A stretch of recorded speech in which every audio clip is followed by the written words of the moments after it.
Arsenal versus Liverpool is season defining for both clubs. I know it's an FA Cup game, but we have to look at this fixture as a moment for Arsenal to bounce back. They have to be looking to get back onto winning ways. It's been a disastrous few weeks for them. And Liverpool, we know what Liverpool are about. Let's be completely real. When they're on song, they could win multiple trophies this season. They're not even a side that really goes out to win one at a time.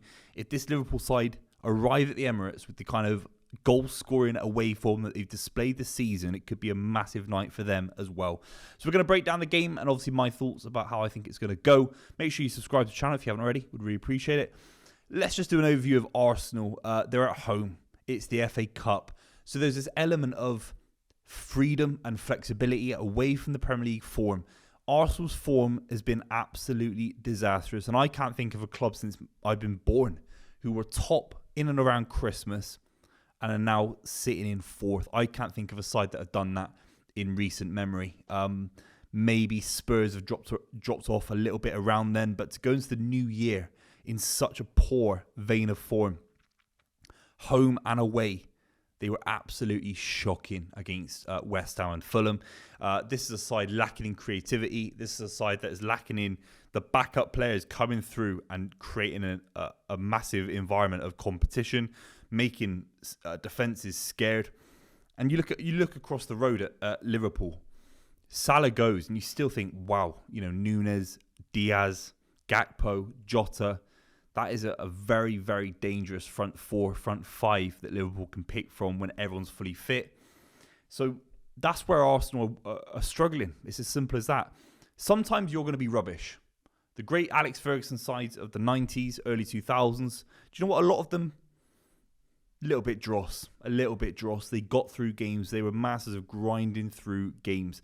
But what did they do? Who did they feed the ball into when they were a little bit flat, low on confidence? Andy Cole. Big names. Wayne Rooney. Ruud van Nistelrooy.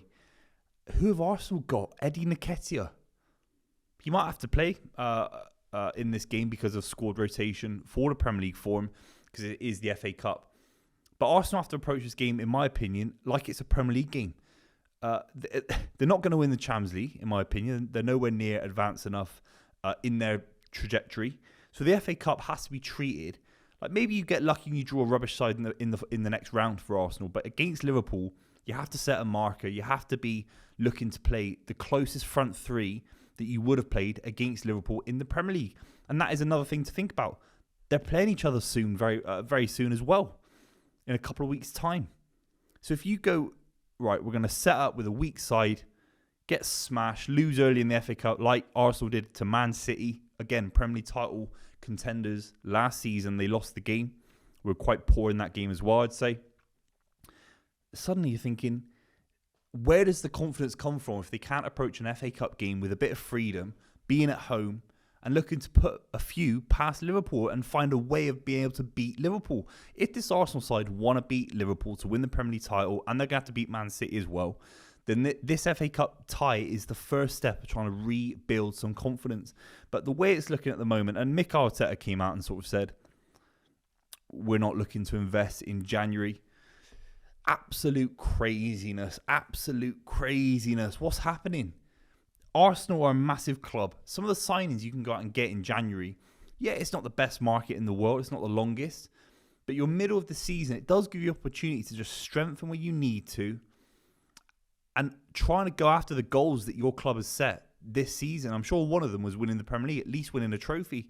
So if Arsenal really sat there and they're not looking to invest in January, and they're trying to go into the business end of the season with Eddie Nketiah and Gabby Jesus with nothing changing, the January transfer window gives you a beautiful opportunity to change, to bring people in and freshen things up, even if the value for money isn't quite there. Sometimes you just have to get it done. The business, if it makes sense. If there are classic examples where it makes a lot of sense. I think Aubameyang came in January, if I'm not mistaken. There's some big names. Andy Cole, I think. Luis Suarez certainly did. Edin Dzeko did for Man City. They need a striker of that caliber. They need a top level striker to come in as soon as possible. Ivan Toney will be an issue. But if you go into this Liverpool game and Arsenal lose, and they're unable to affect Liverpool's defence, unable to score, there's a world, I'll talk about it after my Liverpool kind of preview, but there's a world Arsenal don't score against Liverpool and they lose the game at home, not scoring. That is calamity. That is a disaster waiting to happen for Mikel Arteta. So I would advise, with my humble football opinions, that Arsenal have to invest in January. Let's talk about Liverpool. The highest XG ever recorded in Premier League history. They absolutely annihilated Newcastle. And they're going to this game. I think it's something like 18 games in a row away from home where they just scored a goal. Obviously, not all of those are wins, but Liverpool play free. They play aggressive away from home.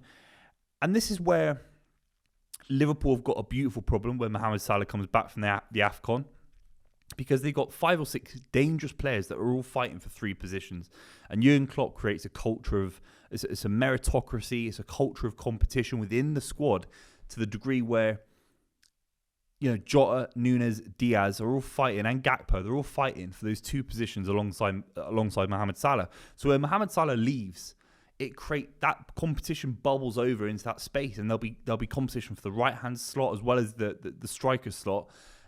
And I remember when a similar thing happened with I think Mane and Salah left, didn't they, for AFCON? I think it was a few years ago when they were fighting for a lot of titles, and they did very well. Liverpool, I think they actually got more points on average in that period of the year than they did prior, because of the work rate, because of the desire from these players to prove that in Mohamed Salah or Mane's absence, we can go stronger, we can go harder, we can work better without them. And then when they come back, Liverpool will get a massive boost, and that's what I think is going to happen. I think Gakpo's definitely looking a year on from his move from the Dutch league into Liverpool, thinking, could I be doing more? Could I be holding down a slot? Because I think there is a slot there to be held down. Salah's got one side. I think Diaz is slowly taking over the left side. Jota is a fantastic goal scorer, but I still think there's room in Jota's game as well. I think Gakpo and Jota are trying to fight for that middle position. Núñez is in and around there as well. And Gakpo's got the ability to be the silky link-up man, to get more out of Salah, get more out of Diaz. And it looks like it will probably be a front 3 of Gakpo, Diaz and Núñez. That is scary. That is a scary front 3. So the proof's in the pudding with that, because you've got quality players, European standard forwards that can all come in and compete, and Arsenal simply don't have that. Would Liverpool take Trossard?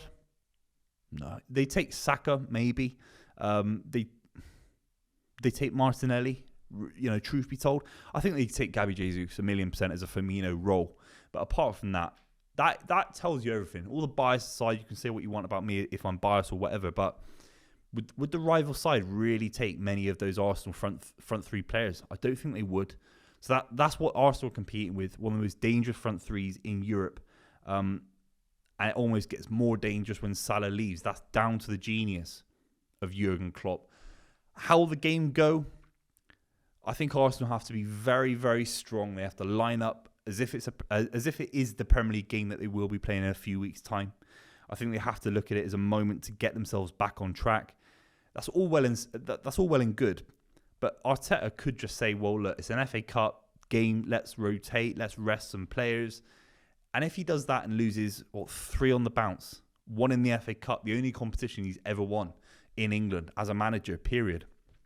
If he was to take this game, especially at home, lightly, with a weak, light lineup, it could really cost him down the line in this season, in my opinion. Liverpool, on the other hand, I think they'll just go into this game with freedom.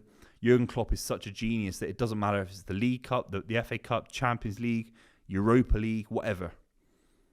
Liverpool apply a workmanlike ethic to all these games, and they try and just win game after game after game. They're ruthless, they're relentless, and that's why I'm more afraid of them in the Premier League title race than Arsenal as a Man City fan. And seeing them at the top of the table was a scary sight to behold, because a side like Liverpool can certainly hold on to things. And the FA Cup, they've won it recently. They won it just before Man City did as well. So they know how to win the FA Cup. They'll be looking to win that FA Cup and using that as a platform to win a double. They're more than good enough to win a double. They look like a double winning side if they can come together at the back end of the season, in my opinion. So let me know what you think in the comments down below. Thank you so much for watching. Obviously, I'll be reacting to the game straight after, and I'll see you very, very soon.